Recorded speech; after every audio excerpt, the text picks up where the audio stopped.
나를 숨쉬게 하는 보통의 언어들. 김이나 지음.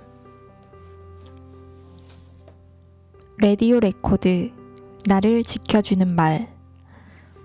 2019년 꿈꿔온 라디오 DJ가 되었던 설렘 가득했던 첫 해. 라디오 김이나의 반편지에서 청취자들과 나눴던 단상의 기록이다. 결정. 여러분들은 무언가를 결정함에 있어서 어떤 편이세요? 저의 경우는 결정이 너무 어려울 땐 아예 단순한 선택을 하게끔 만드는 케이스인데요. 예를 들어 뭘 골라야 할 때 아예 선택지를 많이 주지 않아요. 심지어는 가장 많은 고민을 겪는 단계가 결혼할 때 드레스 같은 거 고르고 그럴 때인데 저는 처음 들어간 데서 한두 번째 입어본 걸 그냥 골랐고요. 집을 볼 때도 여러 군데를 보면서 다니면 저는 결정을 못해요. 그래서 그냥 이 정도면 나는 감사히 살 것 같고 마음에 든다 하고 결정해요. 최대한 비용에 맞춰서 최선인 것을 고르고 첫 번째 봤을 때 문제가 없으면 다음 옵션을 보지 않으려고 합니다. 나름 저의 팁입니다. 너무 이것 때문에 고민이 많으신 분들은 이런 식으로 시간을 단축해 보셔도 좋을 것 같아요. 사랑. 저는 유년기에 아버지의 부재 속에서 자란 케이스였어요. 그것이 커다란 아픔이나 상처를 남기진 않았지만 그로 인해 연애에 불안정감이 있었어요. 상대가 조금이라도 아이 같은 모습이 보이면 질겁한다든지 굉장히 어른스럽길 바라곤 했죠. 그런데 제가 자각을 하면서부터 그런 문제가 많이 없어지고 내가 연애하는 데 있어서 문제가 있는 게 아니라 내 안에 있는 어떤 문제가 연애를 통해서 지속해서 같은 문제로 발현되고 있었구나 라는 걸 알게 됐어요. 그래서 제가 많은 사람들에게 사랑을 하라고 이야기하는 건 달콤하고 좋아서가 아니라 자기도 모르는 자신의 내면을 방치되어 있던 모습들을 다 끄집어낼 수 있는 행위가 바로 사랑이기 때문이에요. 어떤 형태로든 사랑이든 마찬가지예요. 로맨스이든 아니든 사랑은 자기 자신을 누구보다 똑바로 마주 볼 수 있게 하는 행동이라고 생각해요. 취향. 남자와 여자는 소개팅에서 처음 만났어요. 어색했던 첫 만남을 뒤로하고 영화관에서 두 번째로 만났는데요. 서로 눈치만 보다가 어렵게 영화를 골랐고 직원이 묻습니다. 자리는 어디로 드릴까요? 그러자 두 사람은 짝이라도 안 듯 동시에 이렇게 말했다고 합니다.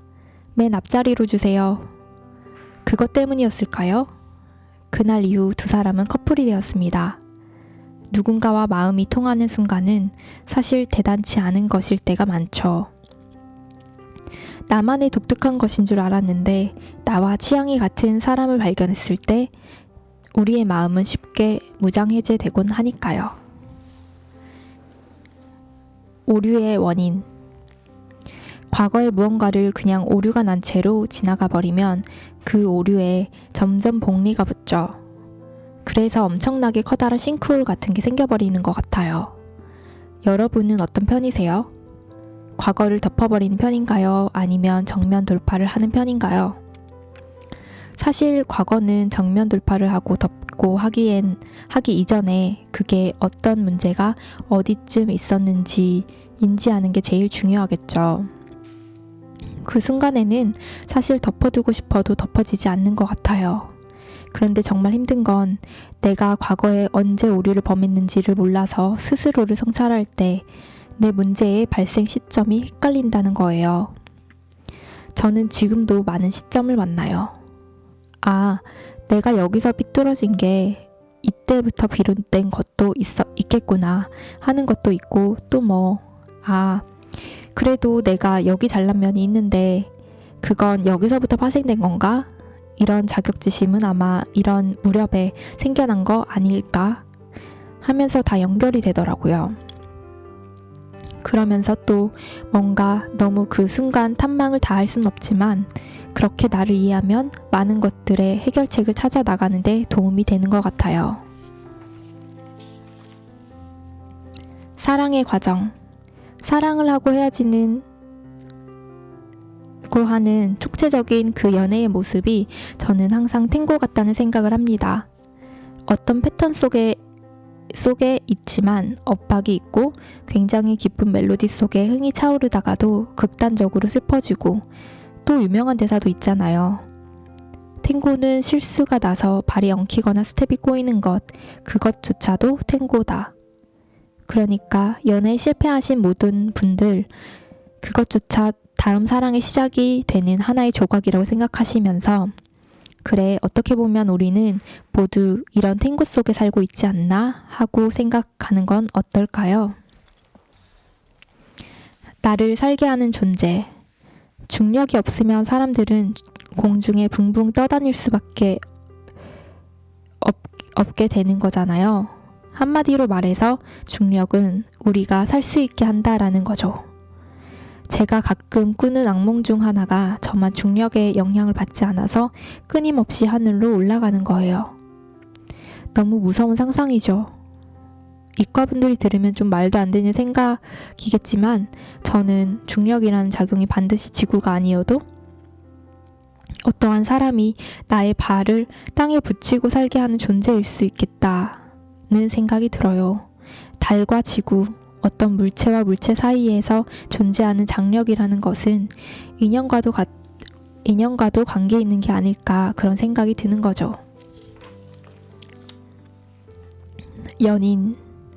완벽한 사람은 없어요. 알고 계시잖아요. 그래서 양쪽이 불완전한 모양으로 퍼즐 조각처럼 딱 맞춰지는 것이 연인이라고 생각해요. 반복되는 하루. 하루의 반복이 지금은 싫을 수 있겠지만, 사실 하루에 반복되는 것들은 그저 해가 뜨는 위치, 시계 속 숫자뿐이에요. 그것 말고는 매일이 완전 새로운 하루거든요. 새로 주어진 하루가 있다는 거, 새삼 참 감사한 일이 아닐까. 또 새로운 기회처럼 새로운 하루가 끊임없이 주어진다는 것이 그 자체로 기적적인 것 같다. 이런 생각을 하면서 지내고 있습니다. 우리에게 매일매일이 새 하루가 지속해서 주어진다고 생각하시면 어떨까요? 포기하는 용기. 과감히 다 놓을 수 있는 선택만큼 용기가 필요한 게 없더라고요.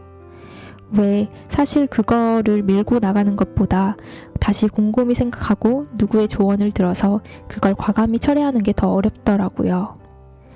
내가 질러놓은 게 있는데 하면서 그냥 달려가는데, 아 그래, 나 지금 이 선택 올바른 게 아닐 수도 있어 하면서 확 접을 수 있는 것 또한 용기거든요.